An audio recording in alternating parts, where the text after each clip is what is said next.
First and foremost, I want to give all praises, honor, and glory to Yahweh, Bahasham, Yahweh Shai, Bahasham, Recha Kodesh. Double honors to the elders and the apostles of Great Millstone, and peace and blessings to the elect. And today we're going to go into the book of Acts, the 24th chapter. So at this point, Paul is at Caesarea, right? He's being held in the judgment hall in the presence of Felix. And after 5 days, Ananias, the high priest, descended with the elders and with a certain orator named Tertullus,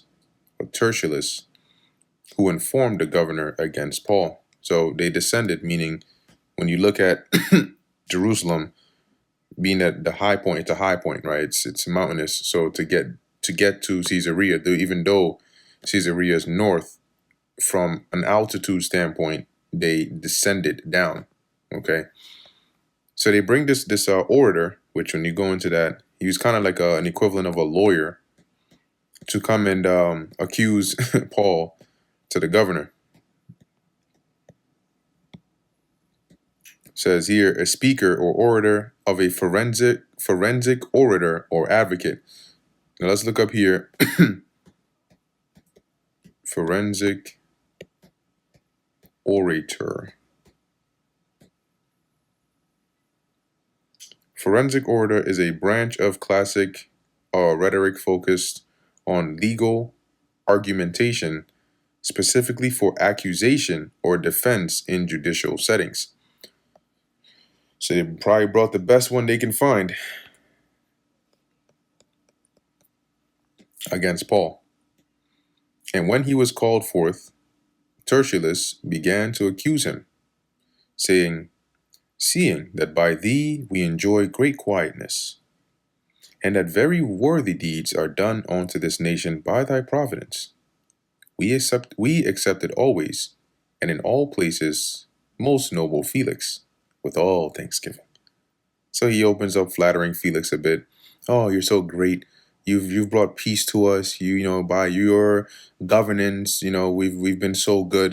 Thank you. We want to start off by thanking you for that.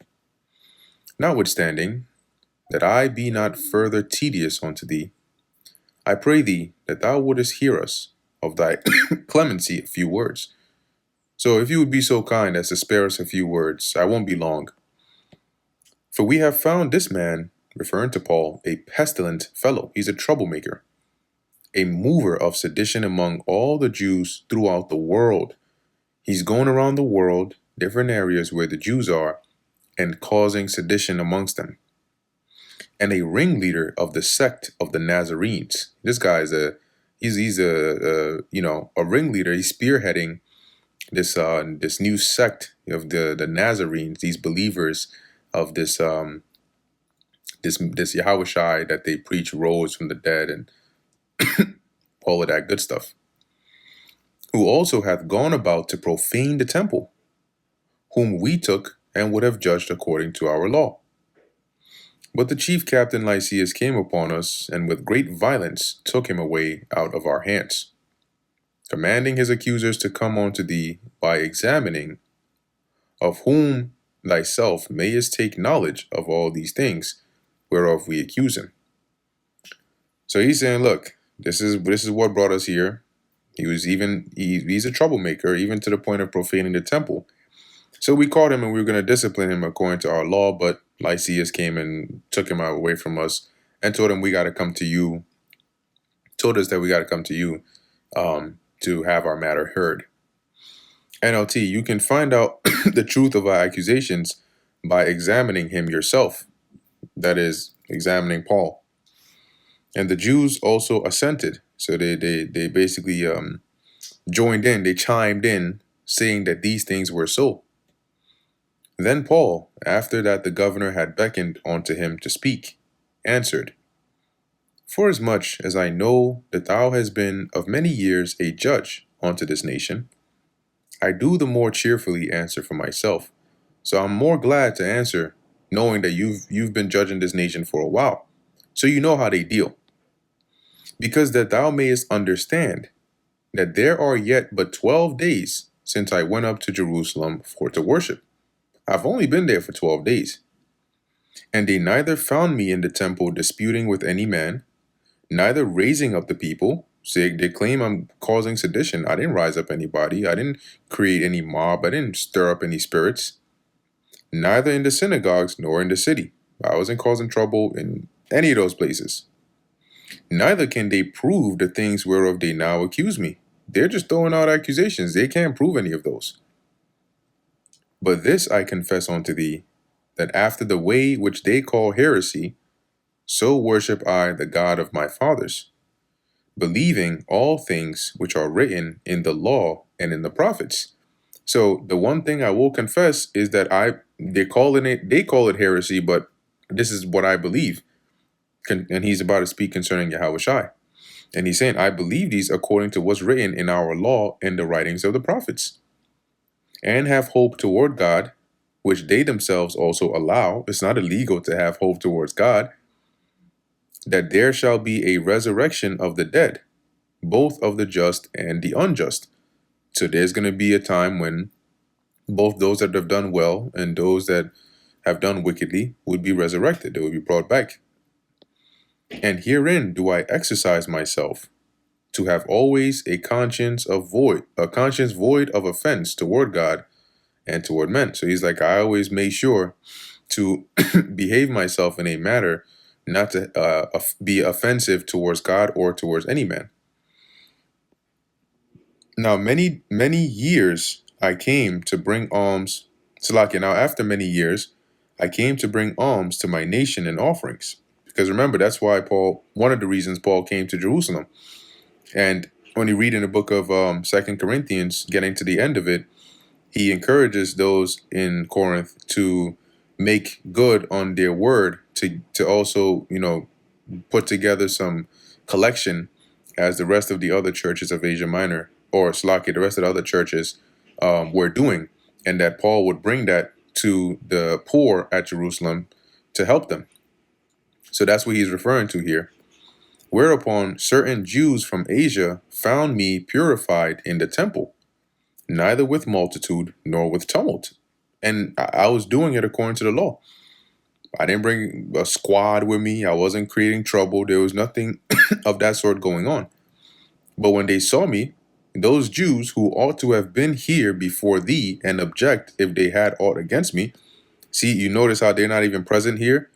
Because if there was anything they had against me, they could be here to object and say, no, that's not the case, or no, I was wrong, or whatever the case is.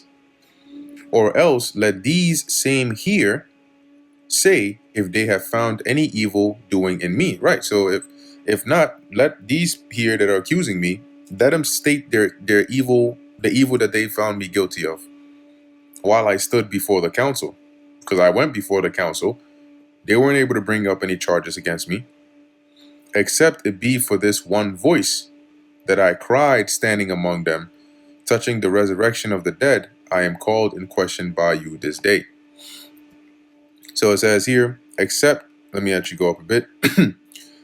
NLT, ask these men here what crime the Jewish High Council found me guilty of. Except for the one time I cried out, or I shouted out, I am on trial before you today because I believe in the resurrection of the dead. Which he said that to stir them up against each other.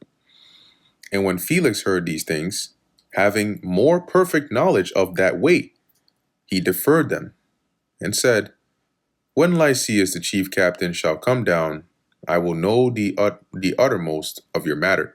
So he dismissed the case, though, for now. And it says here, at that point, Felix, who was quite familiar with the way, so Felix had heard about this, right? This teaching of Yahweh Shai, and he probably inquired a bit about it himself. So he wasn't completely, out of the loop. He was quite familiar with it. He adjourned the hearing and said, wait until Lysias, the garrison commander, arrives. Then I will decide the case. And he commanded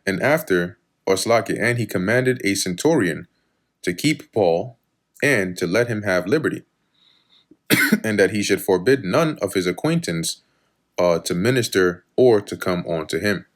So basically, in the meantime, keep your eyes on Paul. but give him liberty. Don't he's not in solitary. Confine him. If any in confinement, treat him like a political prisoner, right?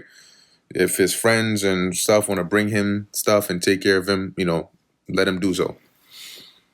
And after certain days, when Felix came with his wife, Drusilla. So after he